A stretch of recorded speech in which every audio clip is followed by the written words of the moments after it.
Yeah, Bill, Candace, when you go to the Google homepage, you'll be greeted by the Google Doodle, something that changes each day commemorating people or events. And if you've been on since yesterday afternoon, you will have seen this one right here, which is commemorating Juneteenth and was actually created by a Richmond father and son. This is called Friends, Mentors, and Proteges. For Jerome and Jeromyah Jones, A silhouette of me and Jeremiah when he was 9 years old. it seems the paintbrush didn't fall far from the easel. And we're playing chess, but the chess pieces are paint tools. So we strategizing about our next art move. As the father and son have decades between them on the canvas. Right. And sometimes their work comes together.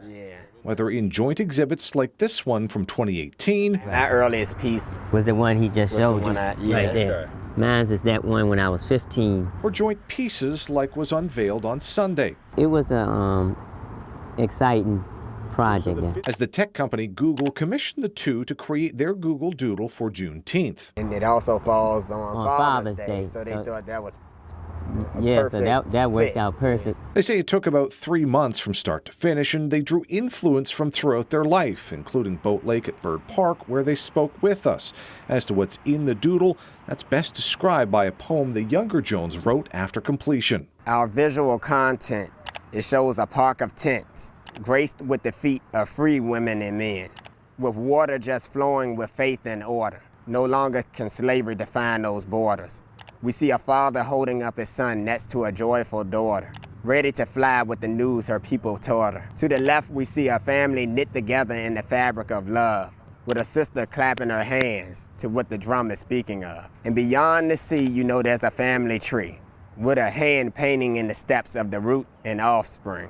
And then to the right of the center, there's something we can't forget to remember. There's a Sankofa bird who turns to the page of emancipation from the book of inspiration. And that's our 2022 Juneteenth illustration.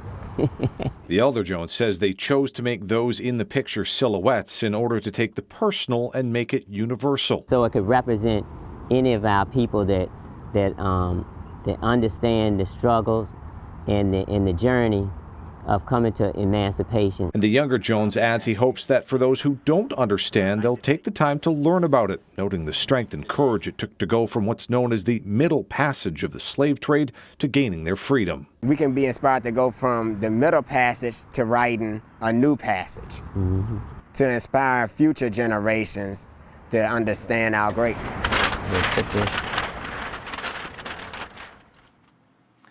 Now, the Joneses say obviously they had to keep things under wraps for the 3 months that they were working on this. They couldn't tell friends or family, but now able to talk about it since it's gone live yesterday. They say the response has been great from those people, and they've just been blessed to have this opportunity to make this work of art.